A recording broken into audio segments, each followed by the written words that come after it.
Hello. Howdy doody, partner. Did you know that? I know that the Google results are personalized, but whenever you Google fintech jokes these days, you get fintech daydreaming in like two or three hits on the first page. What about if you Google fintech podcast? That's a good question. Again, it's biased because it's always personalized, but let me see. But is it though? Okay. All right. Let's go. Welcome to Fintech Daydreaming, the podcast that dives into the world of banking technologies and the ever-changing landscape of fintech companies. We bring you real-life examples from global and local thought leaders, as well as experts working within the financial industry, and seek out the best stories from the front lines of financial services innovation, where dreams of industry pioneers meet reality. Hosted by Pål and Ville Sontu. This is Fintech Daydreaming. Hello, dear listeners, and welcome back to yet another fantastic episode of Fintech Daydreaming. This is going to be the last episode of season 7, and what a fantastic episode it has been. We are taking a well-deserved summer vacation. I think well-deserved. What do you think, Villa? I mean, we've done an awful lot of really interesting stuff for season 7. It's time for us to sit back, relax, enjoy the sun, and maybe a mojito or two, and get ready for season 8. Oh yes, I think we're going to need all the energy for season 8 because it's going to be as interesting as this one, if not more. I can already say at this point in time. But before we go to season 8, again, like you said, it's been a fantastic season 7. We started off with really big topics like ESG, and then we ran through basically the usual hot things in fintech. And then we, of course, did the annual live shows. Actually, we did 2 live shows this season, which was a refreshing change as well. And indeed, at the end of this, I gotta say, it feels like a good time to take a summer break. By the time this episode is up in the air for people to listen to, I will be in the Mediterranean enjoying that mojito, at least a proverbial mojito, if nothing else. Yeah, no, my plans for this summer is going back to visit family in the UK, going back home for a period of time. You know, a chance for the children to say hello to grandma and everything else, and then some time with much needed renovation on house. You know, you've visited a few times. The front doorstep is starting to fall apart. I think if I don't fix it soon, I'm going to end up with a lawsuit where someone suddenly falls through the stairs and breaks something. So about time to get it fixed, I think. I've been delaying it for years now. Yeah, sounds like a plan. Summer is the perfect time to actually get those things done that you never feel like you have time to during the working months. Yes, absolutely. But hey, like we said, season 7, it's been, I think, a fantastic roller coaster. Like you said, we've done 2 live shows, and we did 1 show in partnership with a large organization. The live shows, I'm absolutely loving it. Right, we need to do more of those. I think we're guaranteed we'll be doing it now, at least next year, with Fintech Farm for the Nordic Fintech Summit, like we did this year. And I think the session we did with Mobi Forum in Vienna was fantastic. I mean, which out of all of the episodes we've had in season 7, what's been your favorite? Oh, it's gotta be the Vienna episode, the one we did in front of a live audience, mainly because it was really recorded live, and we had no chance to edit anything. Not that we usually edit that much anyway, but doing it in front of a live audience was a lot of fun because you get the immediate feedback from the audience. They either laugh or they don't, and you can see from their faces if the conversation is interesting. And that type of audience feedback, of course, was really rewarding. Then, of course, we had the a lot of fantastic discussions on the sideline as well at Mobi Forum with the great audience that we had there. And yeah, that was different episode, and again we had a fantastic guest from Amazon as well on stage, and we had a good discussion. So I gotta say that's the most memorable one for this season. We had a lot of good guests, however, this season, so it's difficult to put them in any kind of specific order. But in terms of experience and how they feel like, I think the Mobi Forum one was the most interesting one. Yes, and as always for most of our seasons, we managed to get some real techie discussions, a couple of episodes where we really went down into the weeds and discussed some techie stuff. And we had also some very good episodes with, as always, some well-known industry thought leaders. We had Leda come on and talk about the book she published during the spring. We had Christopher Malmer come on and talk about, the journey that SEB and he have gone on with SEB Embedded.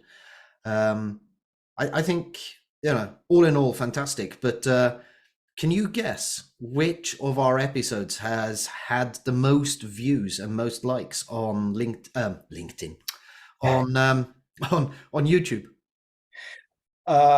Actually, I don't know the answer to this, so this is going to be a complete guess from my side. But I would say it's gotta be the one with Christopher with SEBX, right? You're spot on. Yeah. I mean, across the board, compared to all of the others, it's spiked immensely compared to all the others. But all across the board, I think we've had very good listener growth. We've had great subscription growth.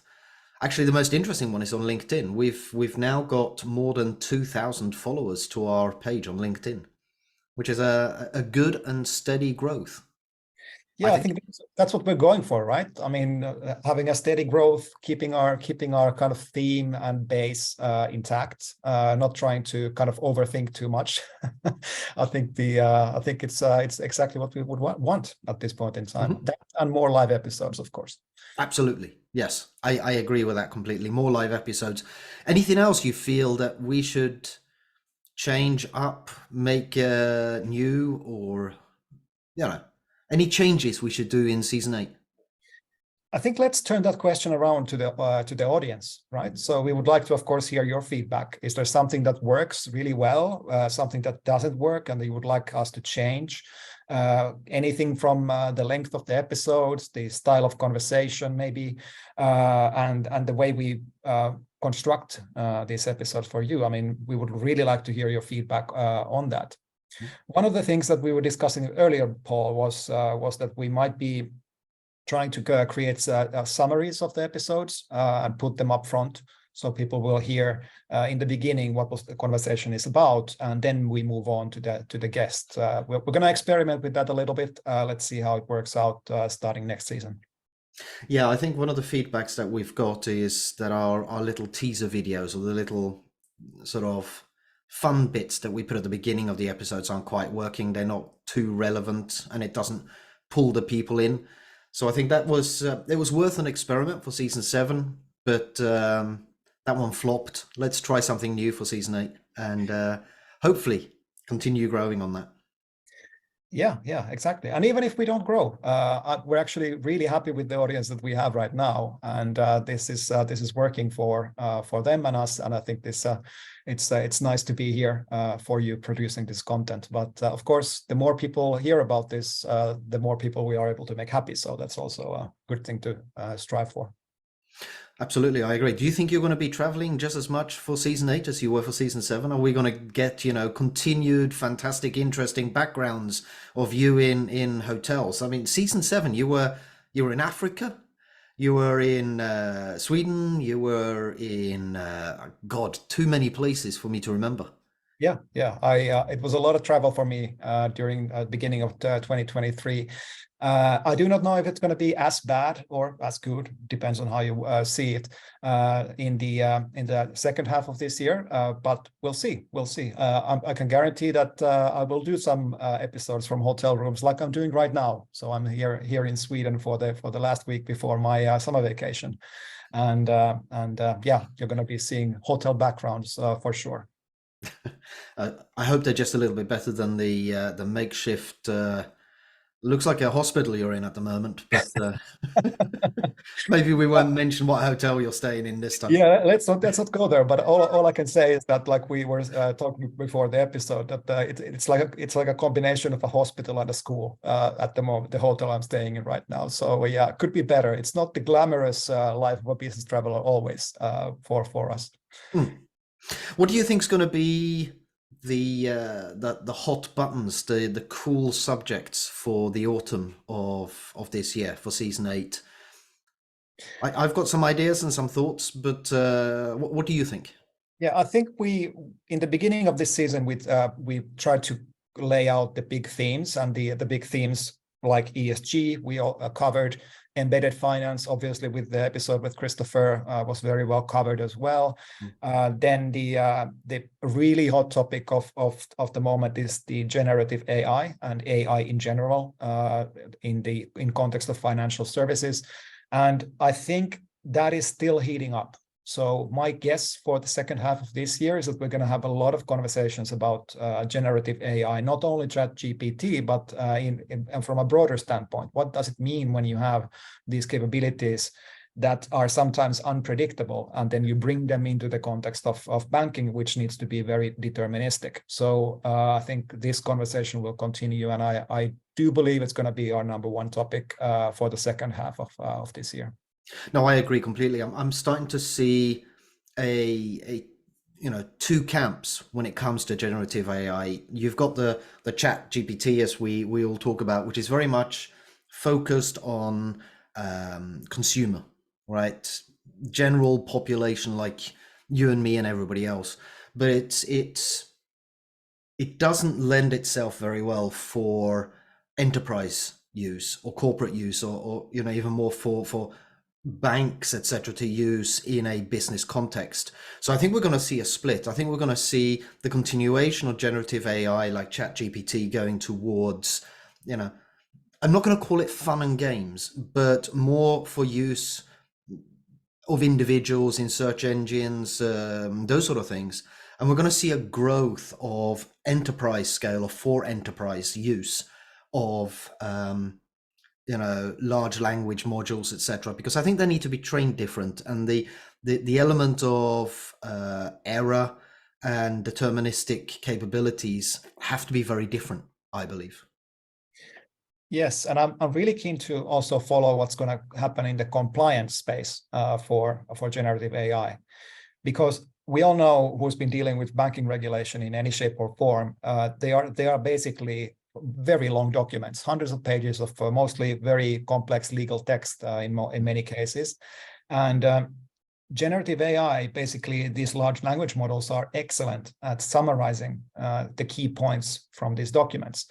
So having these kind of capabilities as the supporting tools for compliance and legal people in banking environments is going to be a really interesting thing to see progress.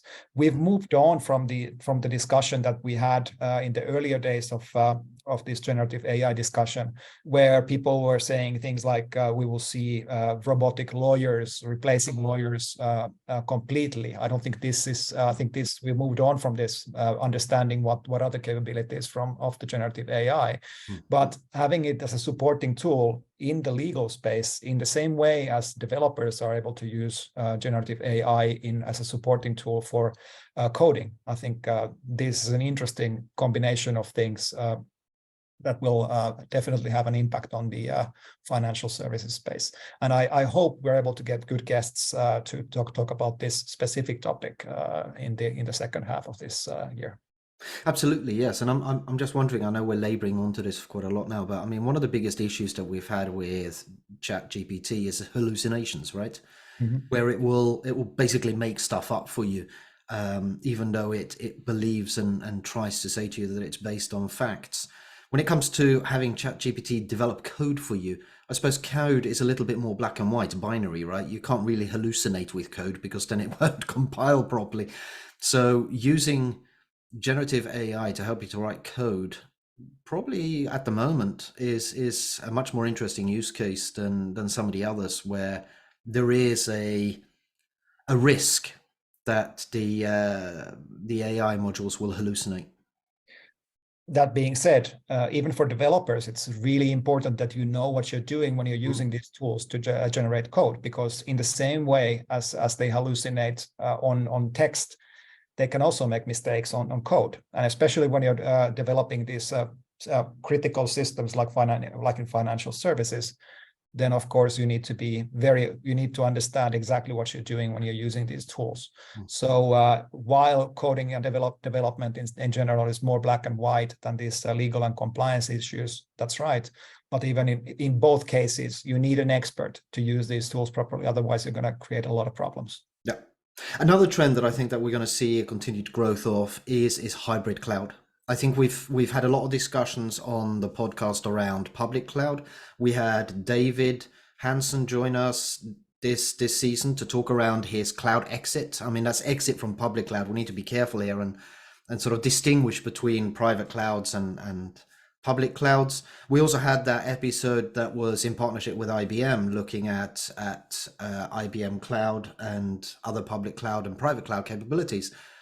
I think we're going to continue to see a focus on hybrid cloud, where workloads, between on-premise, public cloud, private cloud, etc., that is going to continue, I believe, to grow and mature. I think we're still not quite as mature as some people think. I think it was a really interesting turn of trend in a way during this year, mostly, that after all of this talk about public clouds or rental cloud, as it was referred to earlier, is now changing.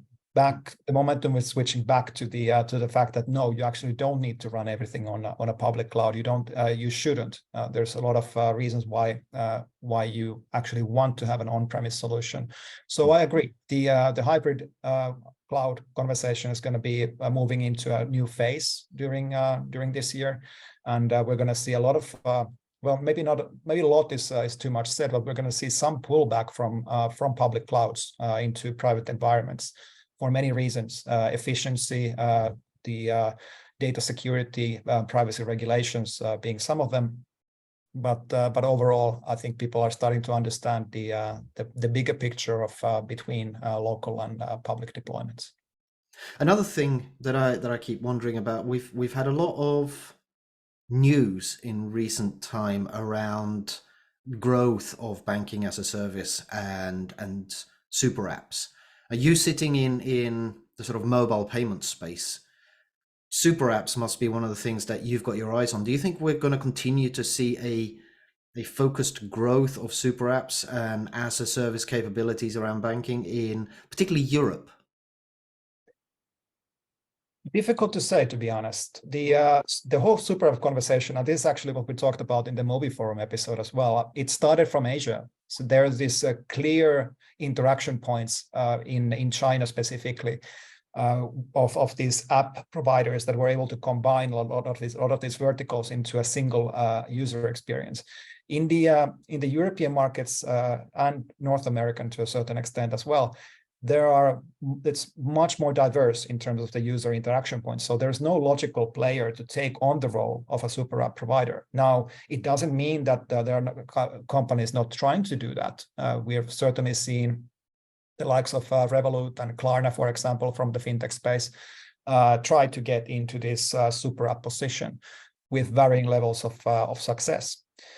Now, the concept of a super app, of course, is very interesting. The presence of financial services is pretty much mandatory. You need to be able to have payments. You need to be able to have different kinds of financial products in your super app in order for it to be relevant for the users. Then combining this horizontal system where you're able to have data sharing between these sub-applications and have a common authentication and in context of financial services also know your customer capabilities on a horizontal level, then that allows quick onboarding based on contextual data in the super app ecosystem. And that's really, really powerful, of course.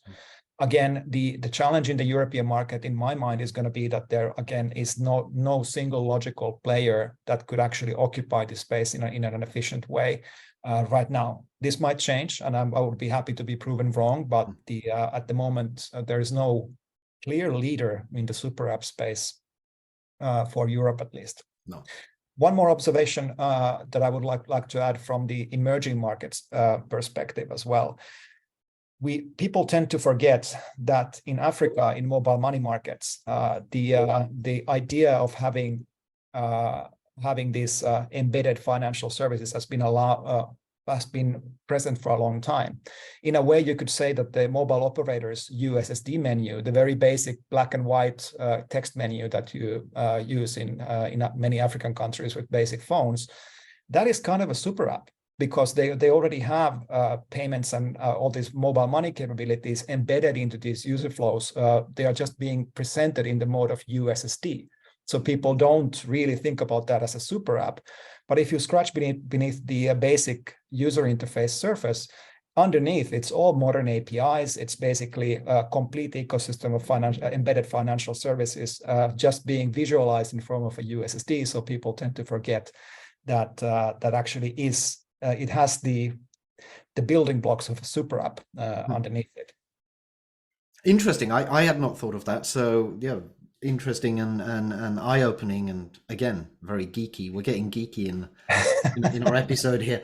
Actually, another trend that I think we're going to see more of, and doing podcasts, it means that we also listen to a lot of podcasts. So a shout out to our friends at 11FS. There was a very interesting episode I listened to recently where they started talking about quantum computing, and I think we're going to see a growth of quantum. And I think the first point where most fintechs and banks are going to focus in on this is not necessarily in the use of quantum, but it's preparing for the risk of quantum. So we hear an awful lot now around quantum safe encryption, which is really about, criminals are going to start to store data, to be able to use that data with quantum computers, to be able to decrypt it in the future, because decrypting current cryptography with quantum computers is going to be relatively easier than it is today.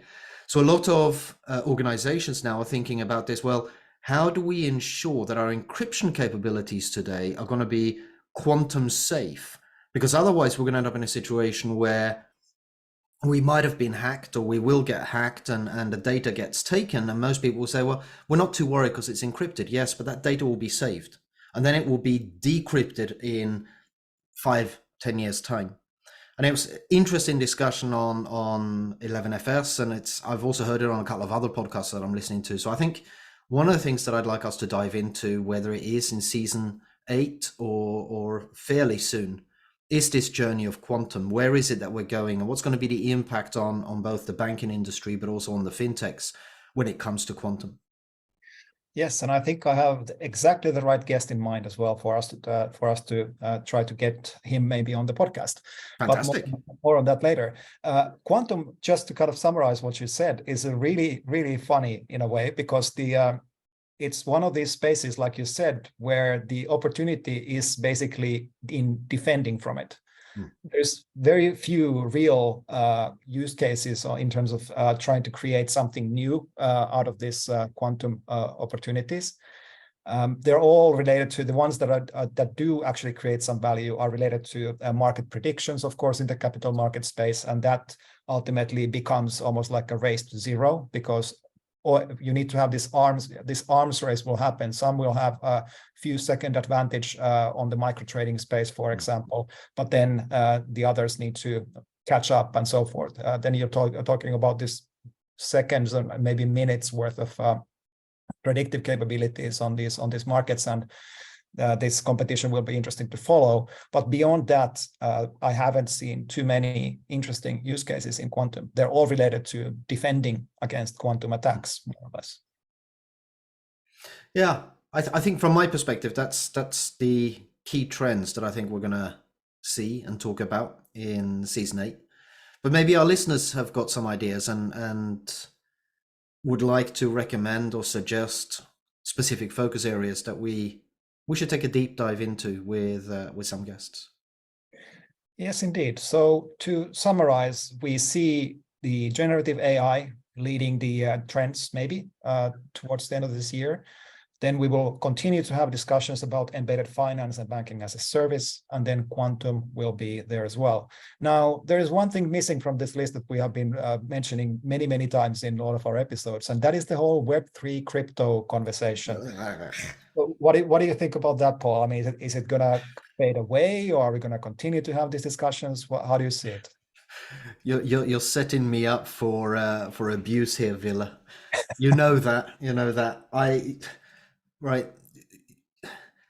Everybody knows that I'm not a big fan of crypto. I think crypto is an interesting asset for you to play with. I don't believe that we will be doing true transactions as in buying stuff generally with cryptocurrencies, with Bitcoins.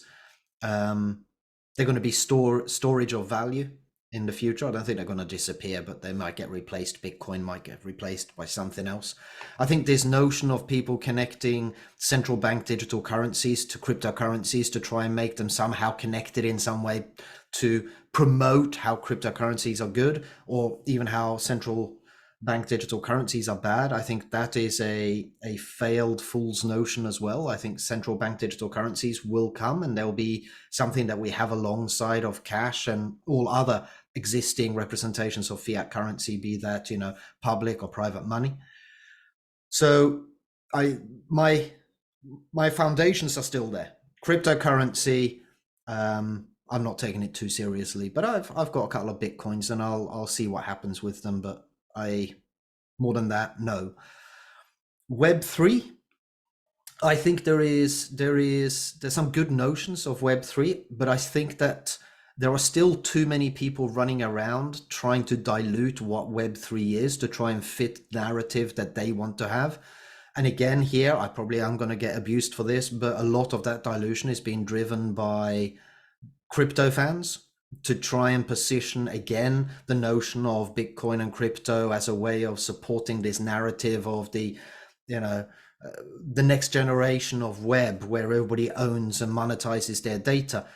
The point is, yes, whilst data has got value, is Facebook or Meta or whatever really that interested in paying an individual like me or you for our general fluffy data? No, they want data which is a representation of a large group of demographics or whatever.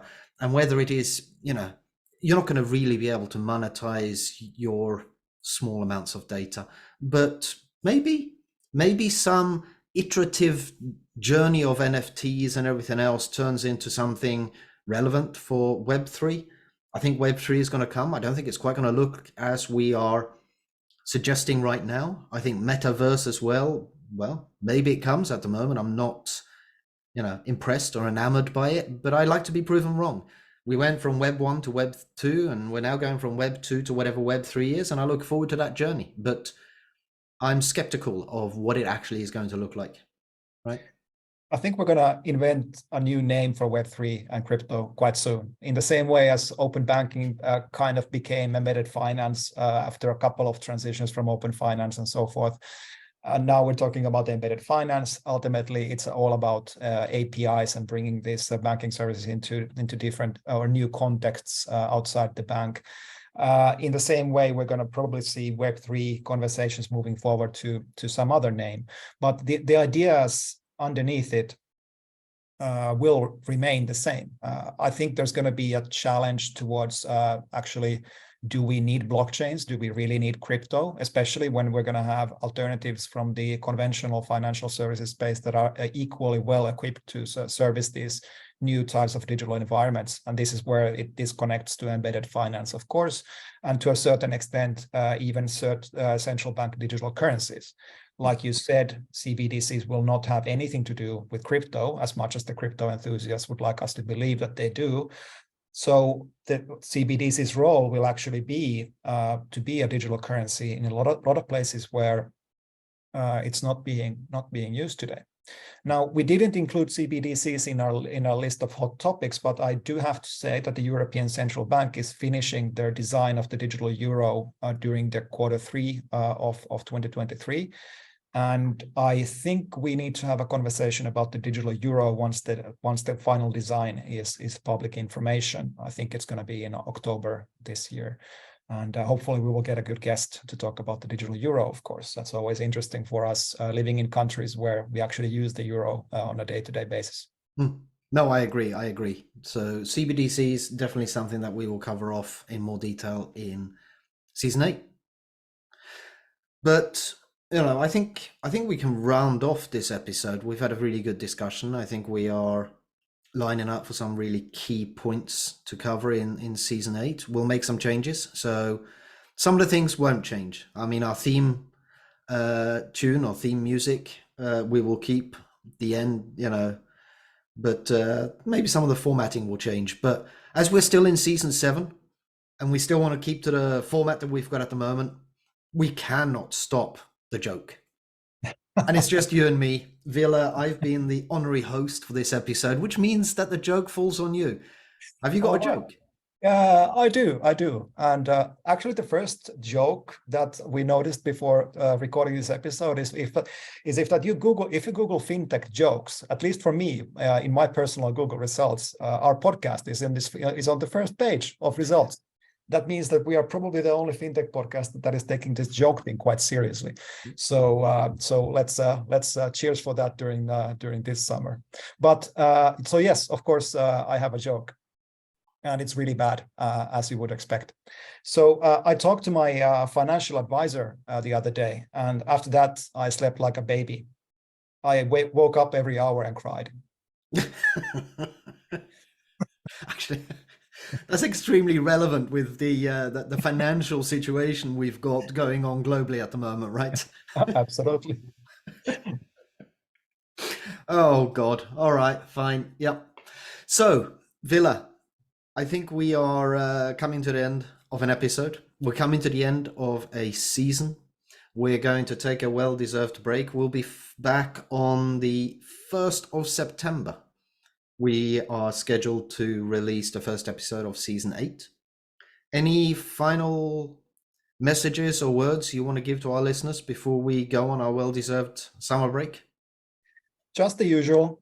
Please like, subscribe, and also, by the way, we're now on Facebook as well. So if you're a Facebook user, you will find us there as well. Just search Fintech Daydreaming, and you will find our page. And as always, leave comments, leave reviews. That really helps. And again, would be really fun during my summer vacation to read some of your feedback and maybe suggestions for the next season, and what would you like to have more and what would you like to have less. So please let us know. Be in touch. That's all. Absolutely. The comments and the likes helps the algorithms to spread the podcast to potentially new listeners. And please also just share our podcasts with your colleagues. Let them know that we exist and recommend that they have a listen. And hopefully we'll get some new listeners. And can I say fans? I don't know if we can call you fans, but at least listeners. And we really do appreciate you listening to us, hanging around, and joining in. Until the end of the summer, when Ville and I will be back with season 8, we hope that you have a fantastic break. Enjoy some relaxing time with friends, family, loved ones, and we will see you in September. Until then, this has been Fintech Daydreaming. This is Fintech Daydreaming.